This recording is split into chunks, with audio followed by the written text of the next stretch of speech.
Bienvenidos a El Amor que Vale.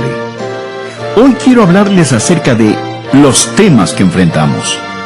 Amigos, vivimos en días peligrosos. La Biblia los llama en 2 de Timoteo 3:1, tiempos peligrosos. Creo con todo mi corazón y alma que la arena del reloj se acaba para esta generación y que estamos presenciando el fin de una era. Creo que Jesucristo viene pronto.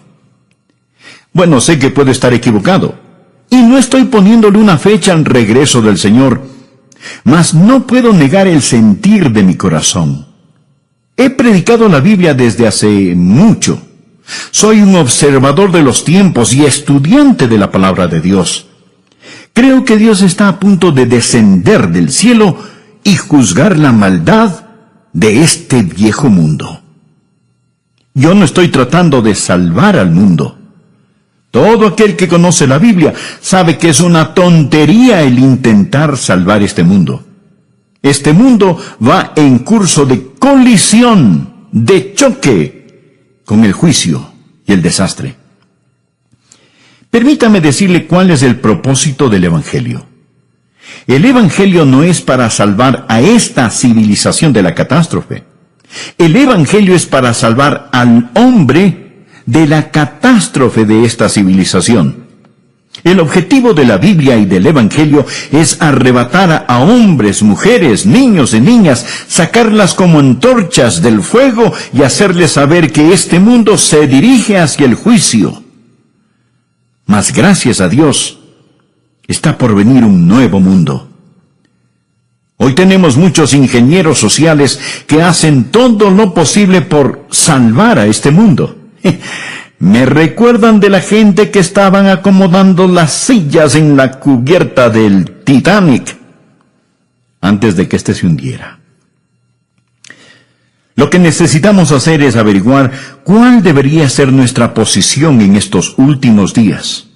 Y como lo he dicho antes, no debemos saberlo solo para sobrevivir, sino para florecer, para ser victoriosos, para alistarnos para ir al cielo y llevarnos a todo el que podamos con nosotros. Y yo creo que eso es a lo que el apóstol Pablo se refiere aquí en 2 de Timoteo capítulo 3. Dios ha puesto en mi corazón una serie de mensajes para darnos un vistazo general de los temas que enfrentamos en estos últimos tiempos. Por favor, busquen su Biblia 2 de Timoteo capítulo 3 y empecemos con el versículo 1. También debes saber esto, que en los postreros días vendrán tiempos peligrosos. Esta palabra, peligrosos, en el original se usa solo una vez más en el Nuevo Testamento. En Mateo capítulo 8, verso 28. Habla de dos hombres endemoniados, y ahí está traducido feroces en gran manera. Así que estos son tiempos feroces en gran manera. No es que yo sea ave de mal agüero cuando le digo que nuestro mundo enfrenta tinieblas nacionales e internacionales, morales, espirituales, sociales y políticas. Cualquiera puede tomar el periódico y darse cuenta que las naciones se derrumban a nuestro alrededor. Usted dirá, pero es maravilloso lo que sucede en los países comunistas, el ver el derrumbe del comunismo. Bien, esto nos da una ventana para predicar el Evangelio. Nos da una entrada para predicar el Evangelio y debemos hacerlo, pero mi amigo, lo que usted está viendo es un destello del reino venidero del anticristo. Este mundo y todas las cosas que están sucediendo tan rápidamente solo están preparando el escenario para ese líder mundial, el anticristo. La Biblia dice que él vendrá y nos dice también de dónde saldrá. No, él no saldrá de Rusia. Saldrá de un imperio romano reunificado. Saldrá de Europa. Y vemos cómo el escenario ya se ha preparado para esto. Los cristianos no deberíamos sorprendernos al ver todas estas profecías cumplirse. No debe ocasionar pánico. Como lo he dicho antes, lo repito ahora. Mi amigo, no hay pánico en el cielo. Aun cuando se ponga gloriosamente oscuro para el Hijo de Dios, recordemos que la estrella de la mañana aparece después de la hora más oscura de la noche. Estamos esperando el regreso del Señor Jesucristo. Dios nos dice que estos son días peligrosos. En 2 de Timoteo 3, versículo 2, encontramos una descripción de los días en que vivimos. La Biblia dice: porque habrá hombres amadores de sí mismos. ¿Cuál es la actitud de esta era? Ya no tenemos a los hippies, quienes estaban interesados en el bien de toda la sociedad en conjunto. Ya eso se ha quedado atrás. La actitud en nuestros tiempos es el yo. Concentrarse en uno mismo, egocentrismo. Vivir como si Jesús nunca hubiera vivido, como si nunca hubiera muerto, como si no hubiera resucitado. Alguien ha descrito a esta era como la era del miísmo. Una muy destacada feminista escribió lo siguiente. Escuche bien. Ella dijo: debemos destruir el amor. Se lo puede imaginar. Debemos destruir el amor. El amor es una institución por definición que es reconocida generalmente como aprobación y aceptación.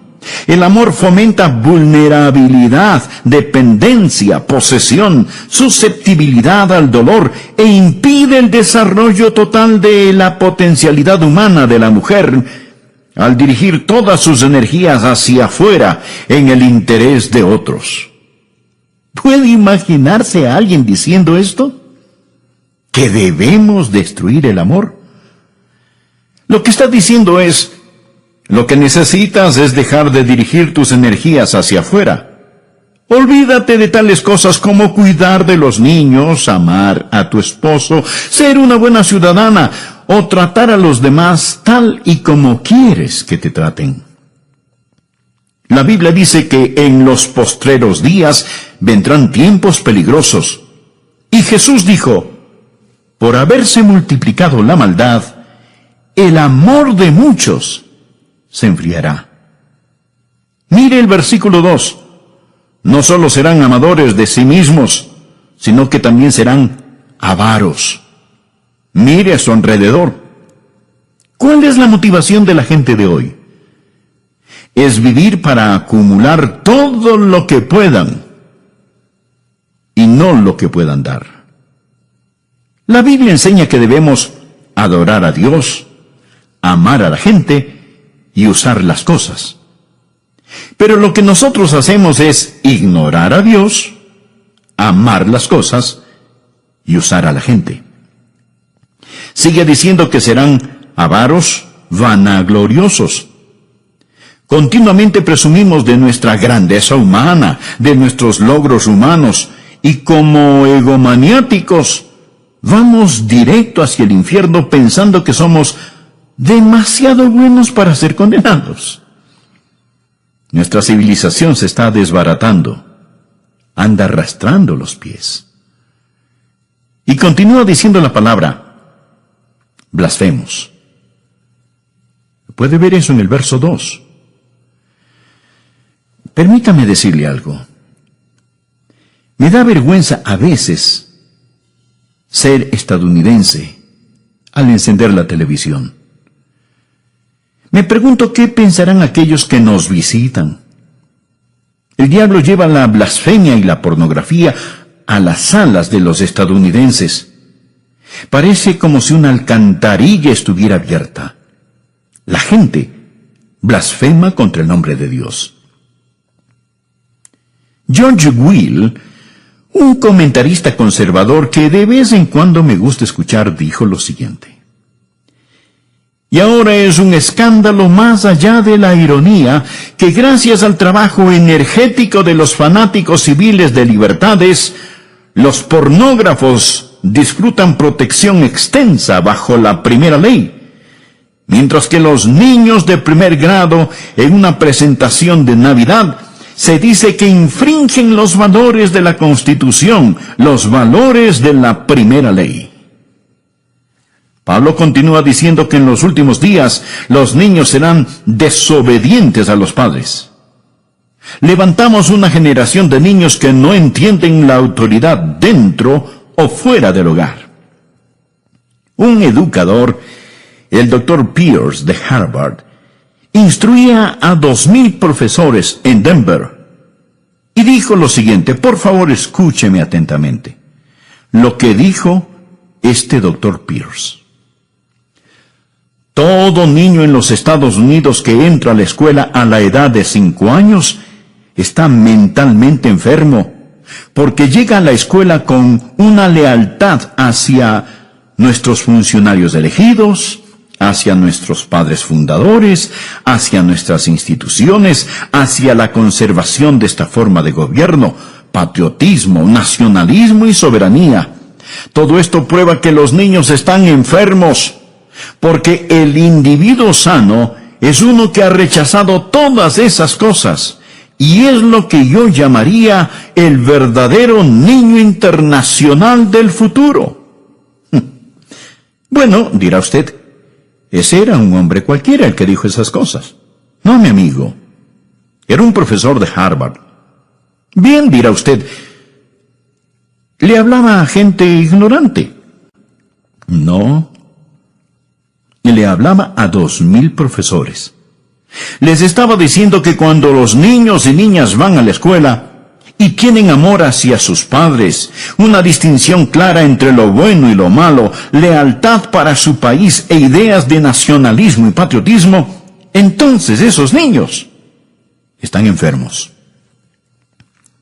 El Dr. John Phillips, un teólogo y gran estudioso de la palabra de Dios, dijo, incluso los padres cuidadosos están encontrando cada vez más difícil sobrevivir las mareas ascendentes de promiscuidad toleradas por la sociedad con los valores seculares enseñados en las escuelas públicas.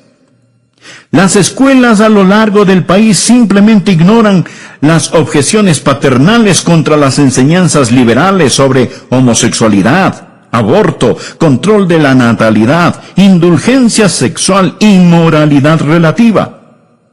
Y por supuesto, la enseñanza de la Biblia es prohibida en nuestras aulas. Podemos asignar la lectura y discusión de cualquier libro asqueroso que salga de la imprenta. Podemos estudiar Carlos Marx y George Bernard Shaw. Podemos invitar a brujas, homosexuales y anarquistas a nuestras aulas para que presenten sus ideas. Pero no podemos enseñar la Biblia, ni tener oraciones simbólicas, ni leer las Escrituras en nuestras escuelas. Y luego el Dr. Phillips hace esta pregunta. ¿No es acaso razonable entonces que 1/4 de todos los quinceañeros estadounidenses y 1/10 parte de todos los adolescentes de 13 años hayan experimentado ya con el sexo? Piénselo. 25% de todos los quinceañeros. Mi amigo, cuando yo estaba en la escuela, recuerdo que había algunos niños que hacían ciertas cosas. Y todos sabíamos quiénes eran esos niños. Y hablábamos de ello.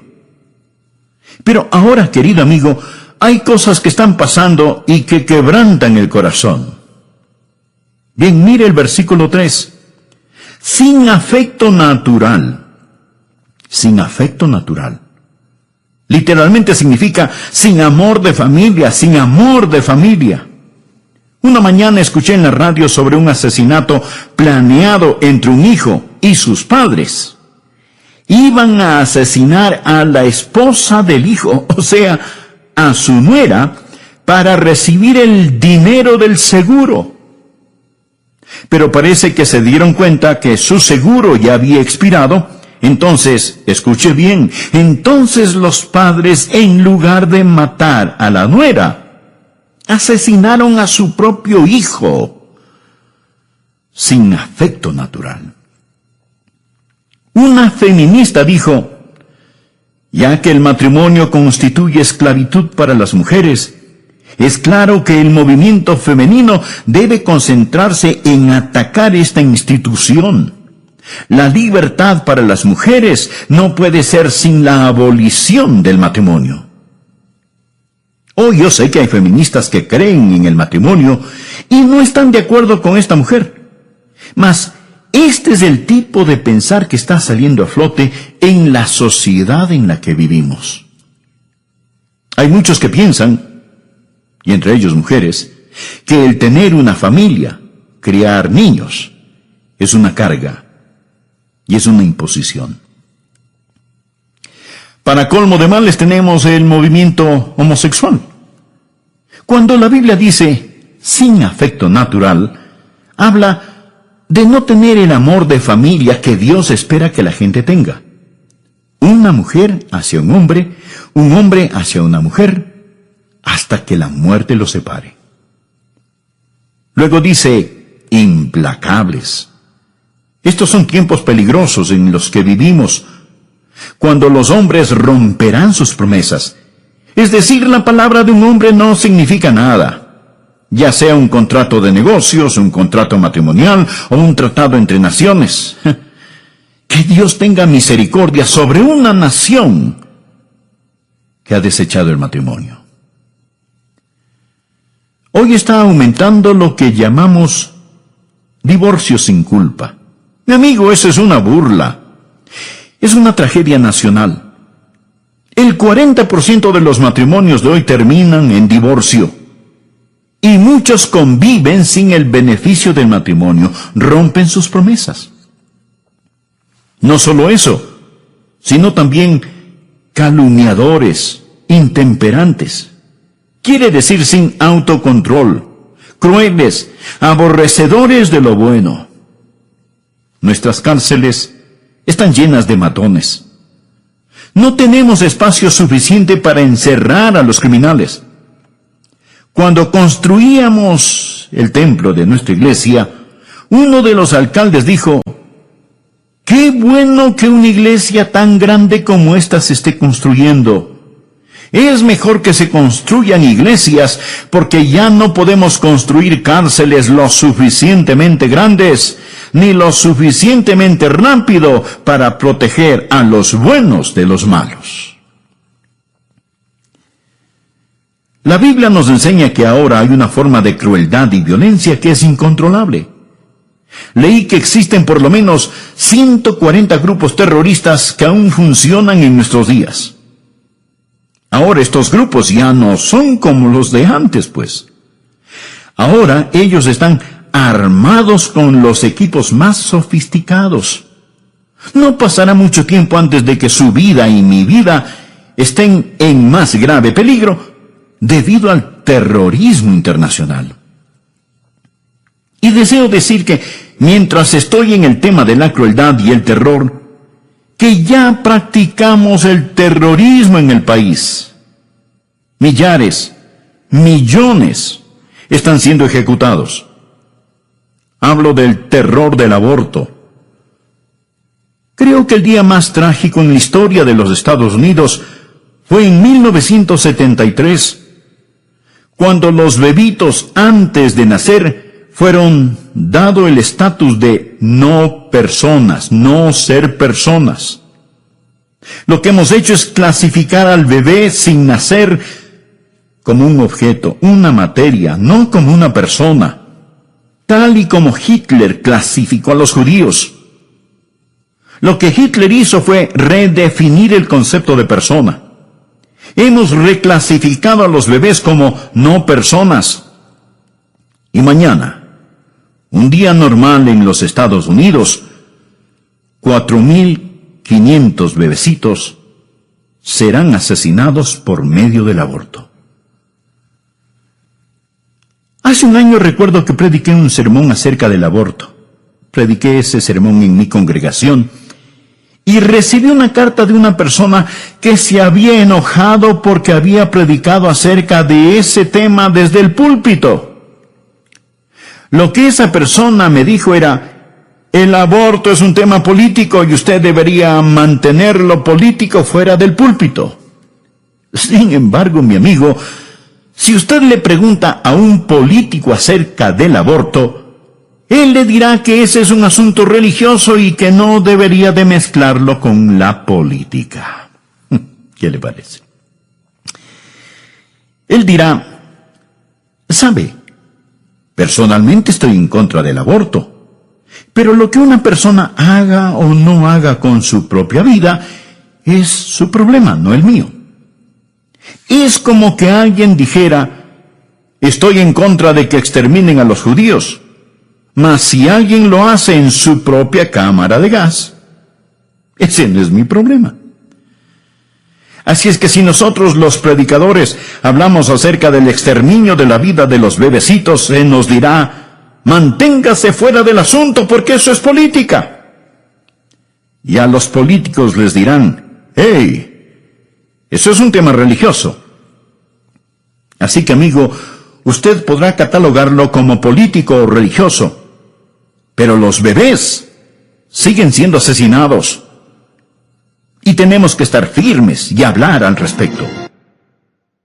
¿Sabía usted que el 97% de estos abortos se dan por alguna forma de conveniencia? No son para salvar necesariamente la vida de la madre. Tampoco porque es producto de violación o por incesto. Simplemente por conveniencia. El aborto se está constituyendo como uno de los métodos más usados para control natal. Sigamos leyendo lo que nos dice Pablo. Somos gente que aborrece aquello que es bueno.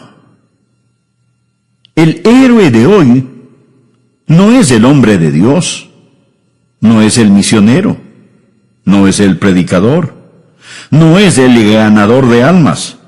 No es la mamá que escoge quedarse en su hogar y cuidar de sus niños. Estos no son los héroes de la juventud de hoy. Ellos desprecian a los que hacen lo bueno. Note el versículo 4. Él dice que estas personas son traidores, impetuosos, infatuados, amadores de los deleites más que de Dios. Mi amigo, la Biblia no está en contra del placer o deleite, el verdadero deleite. No tenemos que escoger entre servir a Dios o al placer. En el Salmo 16, versículo 11, leemos, me mostrarás la senda de la vida, en tu presencia, o sea, en la presencia de Dios. En tu presencia hay plenitud de gozo, delicias o placeres, a tu diestra para siempre. Amigo, el camino a Jesús es el placer genuino. Pero el problema viene cuando tenemos una sociedad que ama más los placeres que a Dios. No sé cuántos me están escuchando en este momento por medio de este programa en sus casas, pero podrían ser más. Sin embargo, muchos prefieren escuchar programas seculares y mundanos antes que oír la palabra de Dios. Somos amantes de los placeres, más que amantes de Dios. Mire a su alrededor. Los hoteles, los teatros, los estadios, los clubes nocturnos están repletos. Es lo que podríamos llamar una explosión de placer. El domingo ha llegado a ser el día de hacer casi cualquier cosa, excepto adorar a Dios. Ya no llamamos el domingo el día del Señor, sino simplemente decimos que es el fin de semana. Amadores de los deleites, más que de Dios. Continuamos en el versículo 5.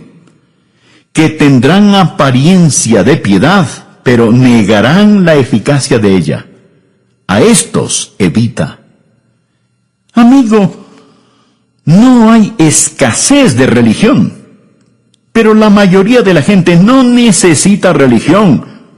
Necesitan abandonar la religión y entregarse a Jesucristo. ¿Qué dice la palabra? Que tendrán apariencia de piedad, pero negarán la eficacia de ella. Es una forma de religión sin poder y sin realidad. La participación religiosa está en todo su apogeo, pero también el índice del crimen. Así que algo anda desesperadamente mal. Hablamos de la religión sin la realidad. Leamos por favor el versículo 6. Porque de estos son los que se meten en las casas y llevan cautivas a las mujercillas cargadas de pecados, arrastradas por diversas concupiscencias. Lo que está diciendo es esto, que la religión falsa estará a la orden del día. La palabra mujercillas significa mujeres débiles, de carácter débil, criaturas impulsivas, susceptibles a las insinuaciones. Estoy convencido que se refiere a las mujeres liberadas, quienes han rechazado la autoridad de la palabra de Dios y de sus esposos, viviendo por el impulso. Y luego continúa diciendo, mujercillas cargadas de pecados, arrastradas por diversas concupiscencias. Las palabras cargadas con pecados no significan que sean degeneradas y pecadoras. No es eso lo que quiere decir. Ahora, podría ser cierto, pero no es eso lo que significa. Lo que verdaderamente significa es que llevan el gran peso del pecado. Todo hombre, mujer, joven y niño en este mundo lleva el peso del pecado. Eso es lo que les da trabajo a los psiquiatras. Por eso es que se venden tantos sedantes y se consume tanto alcohol. Porque la gente trata de olvidar. No saben qué anda mal, puesto que existe este peso opresivo. Están cargados de pecados. Y sigue ahora describiéndoles aquí, observe, y verá que son una presa fácil para el diablo. Mujercillas cargadas de pecados, arrastradas por diversas concupiscencias. ¿Qué significa esto? ¿Significa que desean sexualmente a los hombres? No. Significa literalmente diversas lujurias, toda clase de pasiones, deseos no satisfechos. Lo que tenemos aquí son personas crédulas, culpables y codiciosas. Crédulas, débiles, listas a creer cualquier cosa. Ven una revista en el supermercado donde la artista Shirley MacLaine habla de la nueva era. La toman y la leen. ¿Por qué? Porque buscan algo que les quite esa culpabilidad que sienten. Además están vacías y llenas de deseos no satisfechos. Esto es lo que se encuentra en el corazón y mente de muchos hoy en día. Ahora, además de eso, encontramos en los versículos 7 y 8 una explosión de conocimiento. Estas siempre están aprendiendo y nunca pueden llegar al conocimiento de la verdad. Los hechos pueden duplicarse y triplicarse. El conocimiento aumentará, pero no la verdad. Si es nuevo, no es verdad. Mi amigo, debemos seguir luchando vigorosamente por la fe encomendada una vez por todas a los santos. Esta es una generación en busca de alguna cosa nueva. Por favor, ve el versículo 8. Y de la manera que Janes y Jambres resistieron a Moisés, así también estos resisten a la verdad, hombres corruptos de entendimiento, réprobos en cuanto a la fe. ¿Quiénes eran Janes y Jambres? Fueron los magos que se opusieron a Moisés al imitar y remedar sus milagros. En los últimos días, Satanás va a venir. En estos últimos tiempos, usted va a presenciar más milagros de los que jamás haya visto. La mayoría de ellos no serán hechos por Dios, sino por medio del poder de las tinieblas, el poder de Satanás. La Biblia dice que vendrá una explosión de milagros del ocultismo. Del mismo modo como Janes y Jambres se opusieron a Moisés y llevaron a cabo sus milagros. Muchos van a ser engañados por estos milagros. Estos, mi amigo, son tiempos peligrosos. Gracias a Dios no tenemos que enfrentarlo sin esperanza. Dios nos dice qué debemos hacer. Lo primero que debemos hacer es apartarnos nosotros mismos de estas cosas. Mire por favor el versículo 5. Que tendrán apariencia de piedad, pero negarán la eficacia de ella. A estos evita. La gente necesita salirse de las iglesias liberales, de iglesias que no enseñan el Evangelio de Jesucristo. Necesita salir de este tipo de lugares. Tal vez usted dirá, pastor, ¿que acaso su iglesia es la única buena y verdadera iglesia? No. Dios sabe que no somos lo que deberíamos ser. Hay muchas iglesias bíblicas maravillosas que honran a Cristo, pero también hay muchas que no. Y hay personas que asisten a ellas y dicen, bueno, es que mi abuelita está enterrada en el cementerio que queda en el patio trasero de la iglesia. Mi amigo, si la abuelita pudiera, se levantaría y saldría de ese lugar. Le garantizo que eso es lo que haría. Y amigo, es lo que usted debería hacer también. Sature con su ausencia esos lugares que no enseñan el Evangelio de nuestro Señor Jesucristo. Escuche, estimado amigo. Nosotros debemos testificar a la gente de este mundo, pero no juntarnos con ellos. Segunda de Tesalonicenses 3:14 dice, si alguno no obedece a lo que decimos por medio de esta carta, a ese señaladlo, y no os juntéis con él, para que se avergüence. Y Romanos capítulo 16, versículo 17 dice, mas os ruego, hermanos, que os fijéis en los que causan divisiones y tropiezos en contra de la doctrina que vosotros habéis aprendido, y que os apartéis de ellos. Y en 1 Corintios 5:11, más bien os escribí que no os juntéis con ninguno que llamándose hermano fuere fornicario, o avaro, o idólatra, o maldiciente, o borracho, o ladrón. Con el tal ni aun comáis. Y 1 Timoteo 6:5, que tendrán apariencia de piedad, pero negarán la eficacia de ella. A estos evita. La Biblia no dice que tenemos que poner nuestros brazos alrededor de la gente y decirles que sus ideas son tan buenas como las nuestras.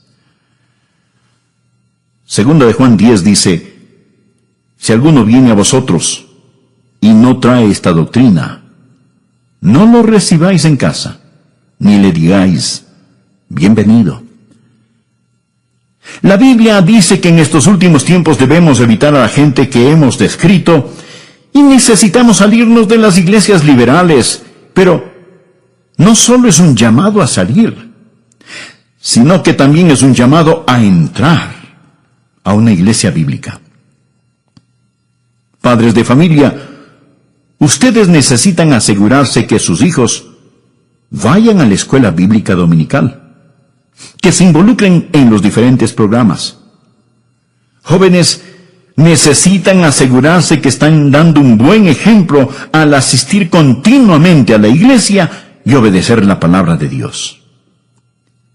Hebreos 10:25 nos dice que entre más se acerca el día del Señor, más necesitamos estar en la casa de Dios y con el pueblo de Dios, no dejando de congregarnos, como algunos tienen por costumbre, sino exhortándonos, y tanto más, cuanto veis que aquel día se acerca.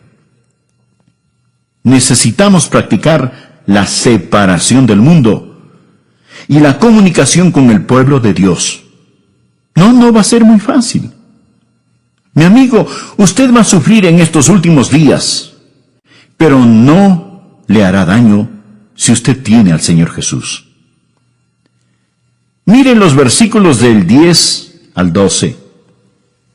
Pero tú has seguido mi doctrina, conducta, propósito, fe, longanimidad, amor, paciencia, persecuciones, padecimientos, como los que me sobrevinieron en Antioquía, en Iconio, en Listra, persecuciones que he sufrido, y de todas me ha librado el Señor.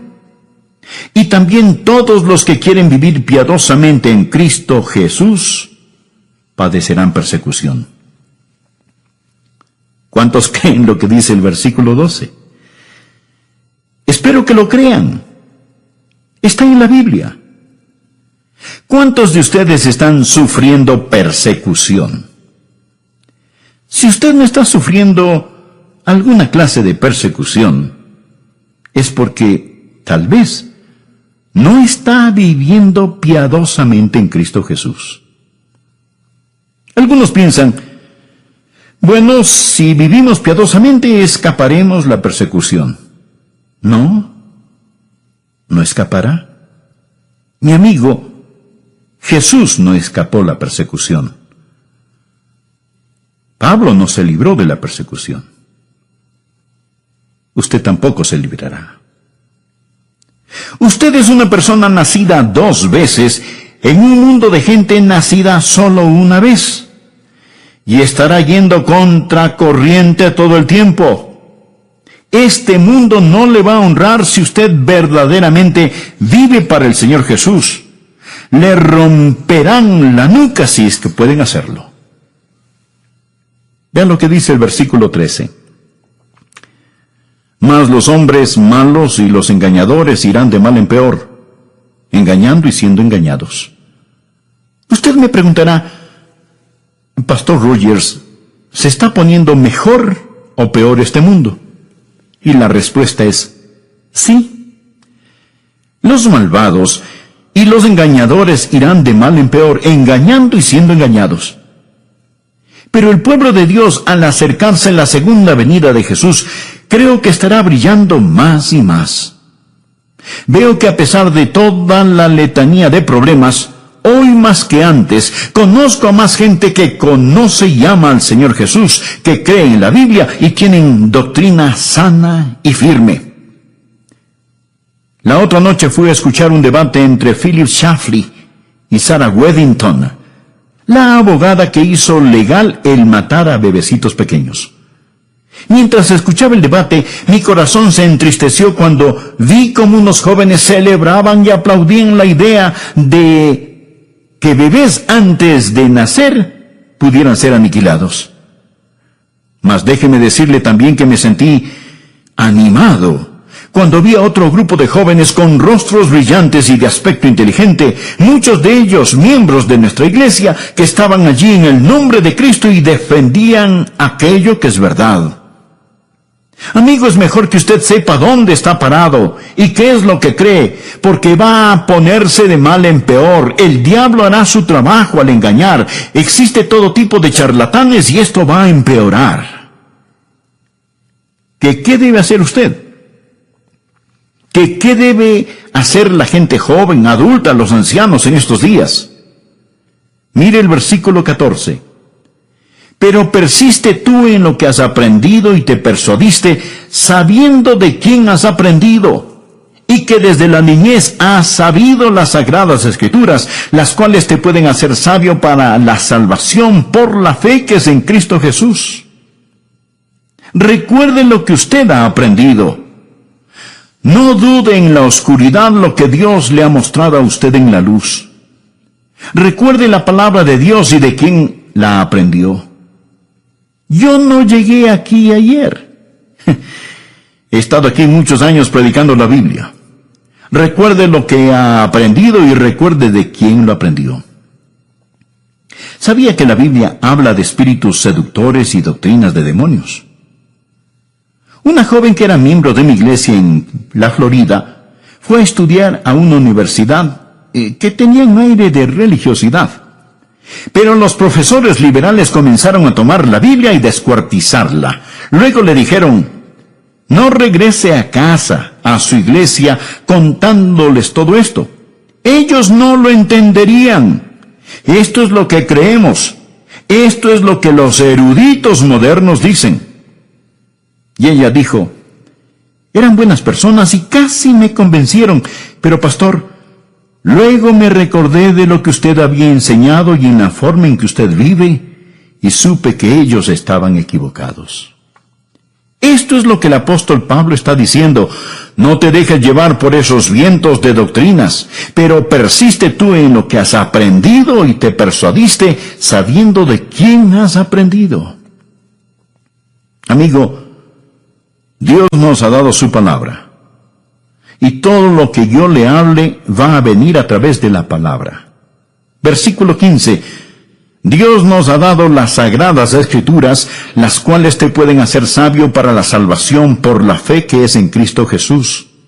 Toda la escritura es inspirada por Dios y útil para enseñar, para redarguir, para corregir, para instruir en justicia, a fin de que el hombre de Dios sea perfecto, enteramente preparado para toda buena obra. Mi amigo, todo lo que necesitamos para vivir en estos últimos tiempos está aquí en la Biblia. Necesitamos saturarnos con la palabra de Dios, ser motivados por el Espíritu de Dios y estar activos